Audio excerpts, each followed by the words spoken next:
real estate. What we're going to do in future books is have terrain tables that you'll be able to buy. So this is one we've been using for the Maimiara campaign. What we're going to do is, rather than just being a piece of terrain, it might have special rules. You may be able to deploy your reserves from the underground basement, that kind of thing.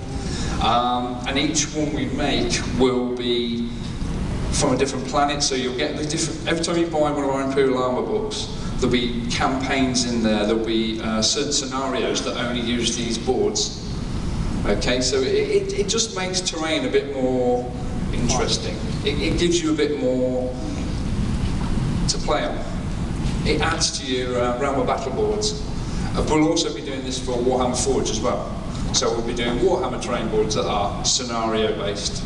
So you can actually play on a piece of, like I say, 40k real estate. This is something that you'll be able to do, you know, with your games. You'll look in the book and say, hey, I've played on that piece of battleboard. That's the photo in the book. You know, that's the one I'm going to be doing. We're also going to be making some more hollow cast resin terrain pieces. These are just smaller pieces, you know, bunkers, that kind of thing, that you can add to your boards. They're lighter, so they'll be cheaper.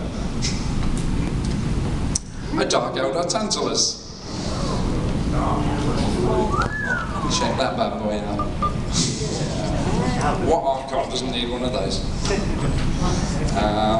It's also quite a big one. We've also been making some etched brass frames that go on it, so you can see an engine underneath.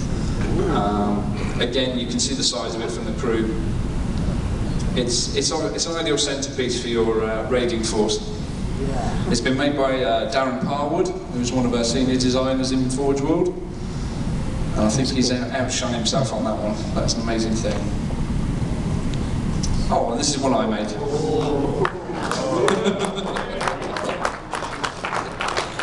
This is the reason why I said the other one had a heavy conversion beamer. He's got a conversion beamer. Now, the idea when I made this one, separate shoulder pads, separate arms. So then you can have your own Master of the Forge with conversion beamer. The other reason I made it is I've got an Astra Claws army to be myself. That is one of the joys of working in Forgeworld. You can sort of go, actually, I need one of these.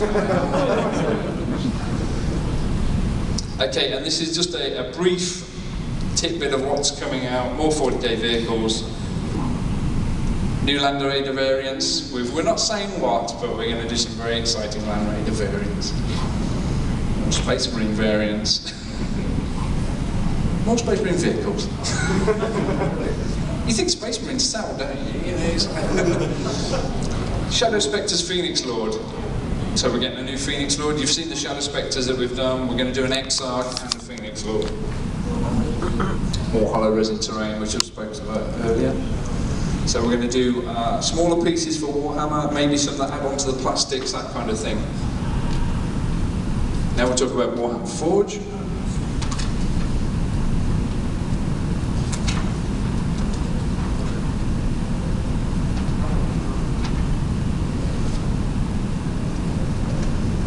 This is the first book that we're bringing out.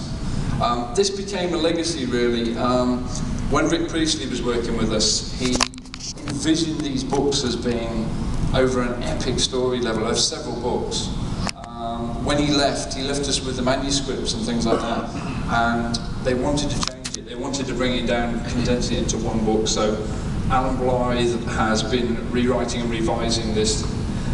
This is going to be a fantastic book. We've had some sample pages on our Forgeworld stand. I don't know if you've had a look. If you haven't, get down later and have a look through. There's some gorgeous artwork from our artists. It's colour all the way through. It's lavishly done. It's a really good book. It's going to have a nice textured cover, that kind of thing. There's binding scrolls for Storm of Magic for various creatures. There's going to be a Chaos Dwarf army list. There's also going to be an alternate army list for Empire, Orcs, Goblins, that kind of stuff. There's also going to be non-competitive lists. Before, you could never make a Chaos army with a mix of army. If you remember the old Realm of Chaos books, the Lost and the Damned, those kind of things, you used to be able to have a Chaos army that had demons, beastmen, knights, the lot. Well, we've done some fun lists like that, so they're not competitive army lists, but they are army lists that you can use, have a good time with, you know, play with your mates, that kind of thing. And the idea of this book, it's been written from a chaos point of view, of an incursion into the old world.